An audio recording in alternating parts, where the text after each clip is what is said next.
সালাম ইয়া রাগিবুল ইলম। হেদায়ার পথে মিডিয়া হয়ে হেদায়া মিডিয়ার আবির্ভাব, জ্ঞান সুধার বিনিময়ে করি রবের সাথে ভাব। প্রিয় রাগিবুল ইলম, আজ বুখারী পড়ি সিরিজের ৪৯তম পর্ব। আর আজ আমরা শিখব বুখারী শরীফের ৪৯ নং হাদিস। ইব্রাহিম ইবনু হামজাহ রহমতুল্লাহি আলাই আব্দুল্লাহ ইবনু আব্বাস রাদিয়াল্লাহু তাআলা আনহু থেকে বর্ণনা করেন যে, আবু সুফিয়ান ইবনু হারব আমার কাছে বর্ণনা করেন, হিরাকল তাকে বলেছিলেন, আমি তোমাকে জিজ্ঞাসা করেছিলাম, তারা অর্থাৎ ঈমানদারগণ সংখ্যায় বাড়ছে না কমছে? তুমি উত্তর দিয়েছিলে, তারা সংখ্যায় বাড়ছে। প্রকৃতপক্ষে ঈমানের ব্যাপার এরূপই থাকে যতক্ষণ না তা পূর্ণতা লাভ করে।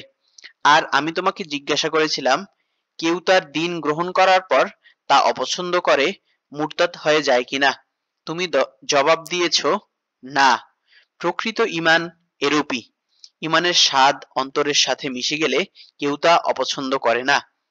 আন আব্দুল্লাহ ইবনে আব্বাস আখবরাহু ক্বালা আখবরানি আবু সুফিয়ান আন্না হিরাকল ক্বালা লাহু সাআসআলুকা হাল ইয়াজিদুনা আম ইয়ানকুসুন فزعمت أنهم يزيدون وكذلك الإيمان حتى يتم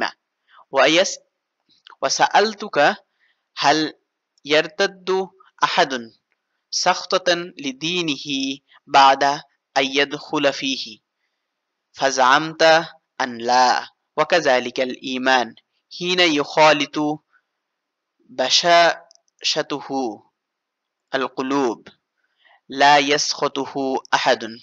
এভাবেই প্রতিদিন একটি করে হাদিস শিখে রাসূলুল্লাহ সাল্লাল্লাহু আলাইহি ওয়াসাল্লামের ব্যক্তিত্বকে আপন করে নিতে হেদায়া মিডিয়া সাবস্ক্রাইব করে বেল বাটনে অল সেট আপ করুন।